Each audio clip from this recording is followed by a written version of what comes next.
नमस्कार दोस्तों, स्वागत है आपका हमारी आज की इस वीडियो में। चलिए सुनते हैं आज की कहानी। बहुत समय पहले हस्तिनापुर नामक एक महान राज्य था। इस राज्य के राजा थे महान शांतनु। वे बहुत ही न्यायप्रिय, पराक्रमी और प्रजा के हित में कार्य करने वाले राजा थे। उनकी ख्याति दूर दूर तक फैली हुई थी। एक दिन राजा शांतनु गंगा नदी के तट पर गए। वहां उन्होंने अत्यंत सुंदर स्त्री को देखा जो स्वयं माँ गंगा थी। राजा उनके रूप और शांति से इतने प्रभावित हुए कि उन्होंने उनसे विवाह का प्रस्ताव रखा। गंगा ने विवाह के लिए एक शर्त रखी। राजा कभी भी उनके किसी कार्य में हस्तक्षेप नहीं करेंगे और न ही उनसे कोई प्रश्न पूछेंगे। राजा ने बिना सोचे समझे यह शर्त स्वीकार कर ली। विवाह के बाद गंगा ने एक एक करके 7 पुत्रों को जन्म दिया और हर बार वह नवजात शिशु को नदी में बहा देती थी, जिन्हें एक श्राप के कारण मानव जन्म लेना पड़ा था। गंगा ने उन्हें श्राप से मुक्त करने के लिए नदी में बहा दिया। 8वां पुत्र जो जीवित रहा वही आगे चलकर देवव्रत कहलाया। गंगा उसे अपने साथ लेकर चली गई और उसे महान शिक्षा दी। समय बीता और देवव्रत बड़े हुए। वे वेदों, शास्त्रों, युद्ध कला और नीति में अत्यंत निपुण थे। जब वे युवा हुए तब गंगा उन्हें उनके पिता शांतनु के पास वापस ले आई। राजा अपने पुत्र को देखकर बहुत प्रसन्न हुए और उन्होंने देवव्रत को युवराज घोषित कर दिया। कुछ समय बाद राजा शांतनु को एक मछुआरे की पुत्री सत्यवती से प्रेम हो गया। वे उससे विवाह करना चाहते थे, लेकिन सत्यवती ने पिता ने एक शर्त रखी कि उनकी बेटी का पुत्र ही हस्तिनापुर का राजा बनेगा। राजा शांतनु इस शर्त को पूरा नहीं कर सकते थे, क्योंकि देवव्रत पहले से ही युवराज थे। राजा दुखी रहने लगे। जब देवव्रत को इसका कारण पता चला तो वे स्वयं मछुआरे के पास गए और उन्होंने घोषणा की कि वे सिंहासन का त्याग करते हैं। लेकिन मछुआरे को फिर भी संदेह था कि देवव्रत के पुत्र आगे चलकर राजगद्दी का दावा कर सकते हैं।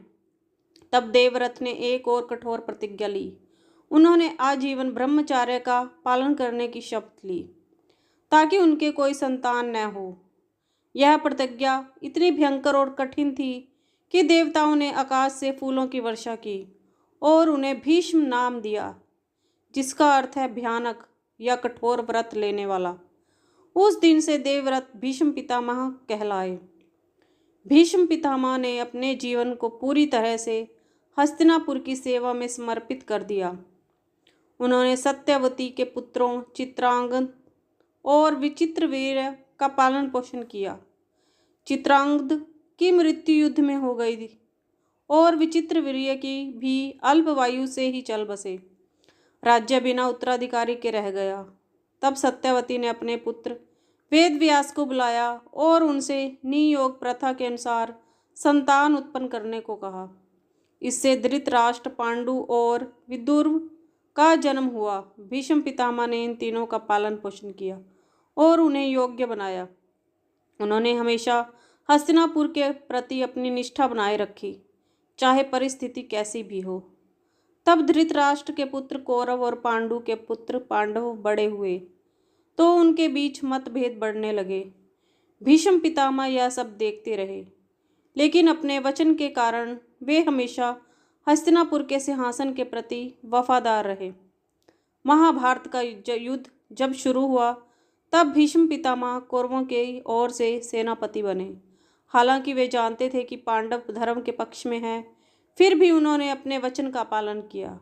युद्ध के दौरान भीष्म पितामह को हराना बहुत कठिन था, क्योंकि वे इच्छा मृत्यु के वरदान से युक्त थे। अंततः श्री कृष्ण की योजना से अर्जुन ने शिखंडी को सामने रखकर भीष्म पर प्रहार किया।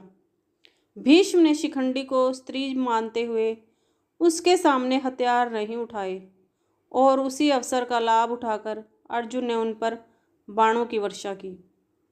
भीष्म पितामह बाणों की शैया पर गिरे पड़े। उन्होंने तुरंत प्राण नहीं त्यागे, क्योंकि उन्हें इच्छा मृत्यु का वरदान था।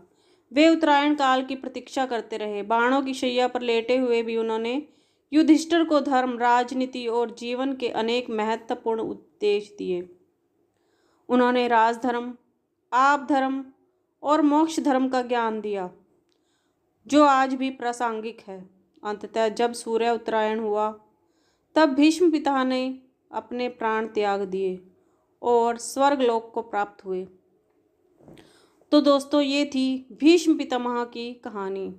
ऐसी और भी कहानियाँ सुनने के लिए आप हमारे चैनल को सब्सक्राइब करें, ताकि हमारा उत्साह बढ़ता रहे और हम नई नई कहानियाँ आपके लिए लाते रहें। धन्यवाद।